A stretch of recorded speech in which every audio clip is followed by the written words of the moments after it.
जिस तरीके से देश में तानाशाही का माहौल है, उससे उसके लक्षण अब स्पष्ट तौर पर पूरे देश में नजर आने लगे हैं। विरोधी पार्टियों के नेताओं को झूठे केस में फंसा करके जेल में डाल देना, कोई शांतिपूर्ण तरीके से प्रदर्शन करे तो उसके साथ तानाशाह जैसा व्यवहार करना, ये तमाम वो चीजें हैं जो अब स्पष्ट रूप से ये बता रही हैं कि भारतीय जनता पार्टी धीरे धीरे तानाशाही की तरफ इस देश को ले जा रही है। मेरे साथ जो आज मेरे सहयोगी, इधर रिंकू जी बैठे हुए हैं, इधर धर्मपाल लाट जी बैठे हुए हैं, इनके इंजरी मार्क्स और खुद मेरे सिर पे भी जो पट्टी बंधी हुई है, ये सारी इंजरी हमको किसी एक्सीडेंट में नहीं हुई है, बल्कि ऐसे 54 लोग हैं जिनके या तो कल सिर फोड़े गए हैं पुलिस के द्वारा या उनके किसी न किसी पार्ट में फ्रैक्चर है। ये बर्बरता हरियाणा पुलिस के द्वारा की गई और सिर्फ अपनी कमियों को छिपाने के लिए, सिर्फ अपनी कायरता को छिपाने के लिए कि अरविंद केजरीवाल जी को झूठे केस में इन लोगों ने जेल में बंद किया है। इनके पास कोई सबूत नहीं है, इनके पास किसी तरीके का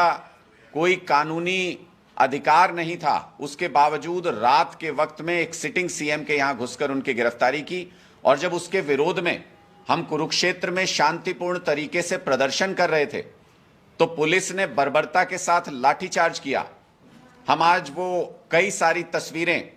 आपके साथ साझा करेंगे, वो कई सारी तस्वीरें शेयर करेंगे, वीडियो शेयर करेंगे, जो साफ तौर पर दिखाता है कि एक साजिश के तहत पुलिस ने निशाना बना करके, टारगेट करके लीडर्स के ऊपर हमला किया, कार्यकर्ताओं के ऊपर हमला किया। इसके पीछे पुलिस की मंशा प्रोटेस्ट को रोकने की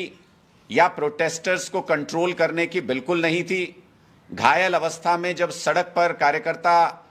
पड़े हुए थे, जब मैं खुद उस घायल अवस्था में सड़क पर मौजूद था, कार्यकर्ताओं ने मुझे किसी तरह घेर करके बचाया है। पुलिस ने घेरा बना करके चारों तरफ से लाठीचार्ज करके सिर के ऊपर निशाने लिए। मुझे एक पल के लिए ऐसा लगा जैसे हरियाणा पुलिस लीडर्स की हत्या करना चाहती है, आम आदमी पार्टी के नेताओं की हत्या करना चाहती है, और बीच बचाव में बहुत सारे कार्यकर्ताओं के ऊपर लाठी से हमला हरियाणा पुलिस ने किया। कई सारे ऐसे तथ्य मौजूद हैं जो स्पष्ट इशारा करते हैं कि पुलिस भारतीय जनता पार्टी के इशारे पर आम आदमी पार्टी के कार्यकर्ताओं के साथ बर्बरतापूर्ण व्यवहार कर रही थी। मैं ये पूछना चाहता हूं, जब हरियाणा में चुनाव आचार संहिता लागू है, कहा जाता है कि जब चुनाव आचार संहिता लागू होती है तो सर्वे सर्वा चुनाव आयोग होता है, कोई किसी की सरकार नहीं होती, किसी सरकार के पास उस वक्त अधिकार नहीं होते, पूरा एडमिनिस्ट्रेटिव कंट्रोल चुनाव आयोग के पास होता है। ऐसे समय में एक पॉलिटिकल पार्टी के इशारे पर हरियाणा पुलिस ने जिस तरीके से बर्बरतापूर्ण हमला किया आम आदमी पार्टी के कार्यकर्ताओं और नेताओं पर, जिस तरीके से टारगेट करके हमारे नेताओं के ऊपर इस तरीके से हमला किया कि उनकी हत्या का प्रयास किया गया, इसके लिए क्या चुनाव आयोग जवाबदेह है या इसके लिए हरियाणा की भारतीय जनता पार्टी की सरकार जवाबदेह है? हम चुनाव आयोग के पास भी ये रिप्रेजेंटेशन देंगे कि क्या चुनाव आयोग की निगरानी में इस तरीके की बर्बरता लोकतंत्र के अंदर की जा सकती है? किस प्रकार का खतरा पुलिस को नजर आ रहा था कि लोगों के सिरों के ऊपर उनको लाठियां चलानी पड़ी? किस प्रकार का खतरा नजर आ रहा था? और मैंने तो बाद में मुझे कुछ पुलिस वाले साथी कहते हुए नजर आए कि हमारे डीएसपी साहब को भी चोट लग गई है।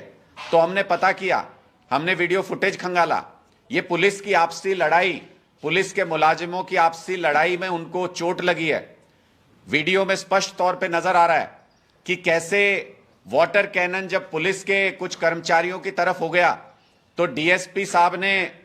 किस तरीके से भद्दी गालियां देकर के जो वाटर कैनन को कंट्रोल कर रहा था व्यक्ति, उसको मां बहन की गालियां देकर के उसको कहा कि इसको हटाओ यहां से। और उसी का बदला लेने के लिए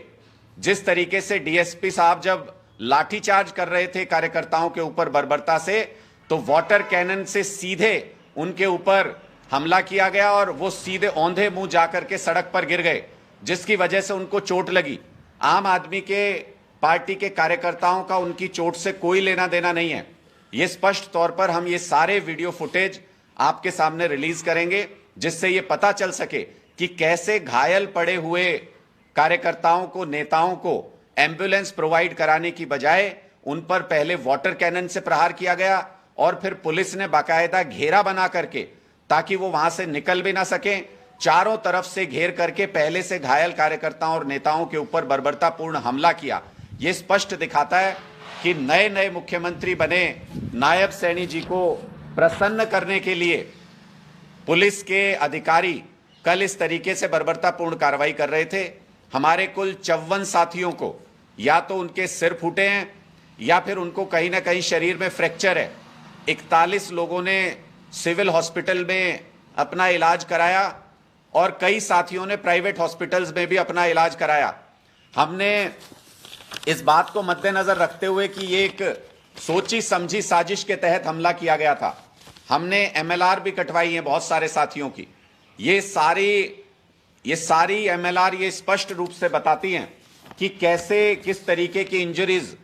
गर्दन से ऊपर, चेहरे पर और सिर के ऊपर प्रहार करके पुलिस ने आम आदमी पार्टी के कार्यकर्ताओं और नेताओं पर किए, जिसका सीधा मतलब ये कि ये किसी भी उस आवाज को खत्म कर देना चाहते हैं जो इनके खिलाफ उठती है। लोकतंत्र में इस तरीके के प्रावधान हैं कि शांतिपूर्ण प्रदर्शन करना लोगों का अधिकार है और उसको शांतिपूर्ण तरीके से, व्यवस्थित तरीके से करवाना ये पुलिस प्रशासन का काम है। कहीं पर भी कानून में यह अधिकार नहीं है पुलिस के पास कि वो शांतिपूर्ण प्रदर्शन के ऊपर लाठीचार्ज करे। घायल हुए कार्यकर्ताओं और नेताओं को मेडिकल सुविधा उपलब्ध कराने की बजाय उनको दोबारा से घेर करके उनके ऊपर हमला किया जाए। हम चुनाव आयोग से यह मांग करने जा रहे हैं कि आपके कंट्रोल में इस वक्त पूरा प्रशासन है और इस तरीके की एक साजिश को अंजाम दिया गया है। हम चुनाव आयोग से मांग करते हैं कि इस पूरे एपिसोड की जुडिशियल जांच की जाए कि भारतीय जनता पार्टी के किस नेता के इशारे पर और प्रदेश की सरकार के किस मंत्री या मुख्यमंत्री के इशारे पर पुलिस ने किसके आदेश पर इस तरह की बर्बरतापूर्ण कार्रवाई की और क्यों सिरों को निशाना बना करके लाठीचार्ज किया गया। दूसरी बात, जब पहले पहले पुलिस इस पूरे प्रोटेस्ट से डील कर रही थी तो उनके पास पुलिस के पास जो लाठियां होती हैं प्लास्टिक की, वो लाठियां उनके पास थी, उससे वो कंट्रोल कर रहे थे सिचुएशन को। लेकिन बाद में एक गाड़ी में भर करके अलग से कुछ लोग आए जो सिविल ड्रेस में थे और उनके हाथ में इस तरीके के लकड़ी के डंडे थे जो कि गुंडों के पास होते हैं। पुलिस इस तरीके के डंडे नहीं रखती है, ये गुंडों के पास इस तरीके के डंडे और हथियार होते हैं जो अपनी गाड़ियों में लेके चलते हैं। एक अलग से गाड़ी में ये तमाम लोग आए और इन्होंने सिर को निशाना बना करके कई कार्यकर्ताओं पर हमला किया, जिससे उनको गंभीर चोटें आई हैं। हमारा सवाल स्पष्ट तौर पर यह है कि जुडिशियल जांच होकर के यह स्पष्ट होना चाहिए कि आखिर ये व्यक्ति कौन थे जो सिविल ड्रेस में वहां पर मौजूद थे, किसके इशारे पर इस तरीके की कार्रवाई की गई, कौन इनको यह इजाजत देता है कि जो विरोधी दल के नेता हैं, जैसे कि हमारे जो अध्यक्ष थे सुशील गुप्ता जी, वो लोकसभा के उम्मीदवार भी हैं कुरुक्षेत्र से, मैं खुद आम आदमी पार्टी हरियाणा का वरिष्ठ उपाध्यक्ष हूं। टारगेट बना करके नेताओं के सिर के ऊपर हमला करना, उनके ऊपर अटैक करना, क्या विपक्ष के नेताओं को खत्म करने की साजिश है?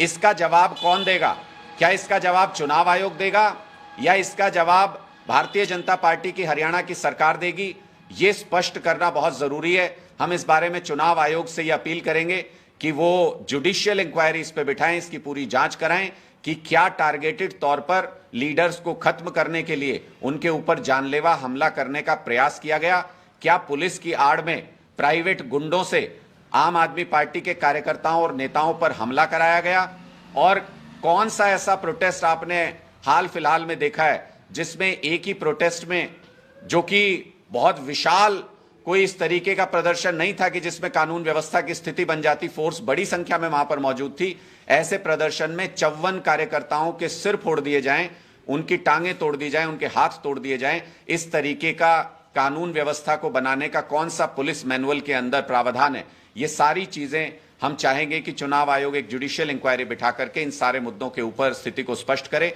वरना लोगों को यह लगेगा कि चुनाव आयोग सिर्फ डमी के तौर पर इस वक्त बैठाए गए हैं और भारतीय जनता पार्टी का चुनाव आचार संहिता लागू होने के बाद भी प्रशासन के ऊपर पूरा कंट्रोल है। प्रशासन और एजेंसियां भारतीय जनता पार्टी के इशारे पर काम कर रही हैं। हमारे नेताओं को, अरविंद केजरीवाल जी को गिरफ्तार किया, आज इनकम टैक्स की रेड हो रही है दिल्ली में, हमारे एक विधायक के यहां पर, ये सारी एजेंसियां इस वक्त चुनाव आचार संहिता के चलते इनकी रिपोर्टिंग चुनाव आयोग को होनी चाहिए, लेकिन ये इस देश का दुर्भाग्य है, हमारे लोकतंत्र के साथ खिलवाड़ है कि ये सारी एजेंसियां और पुलिस इस वक्त भी भारतीय जनता पार्टी के इशारे पर काम कर रही है, जो लोकतंत्र के लिए बहुत बड़ा खतरा है। हम ये सारे वीडियो प्रूफ और फोटो आज मीडिया के लिए रिलीज कर रहे हैं और चुनाव आयोग को भी उपलब्ध कराएंगे और जुडिशियल जांच की मांग करेंगे। बहुत बहुत शुक्रिया।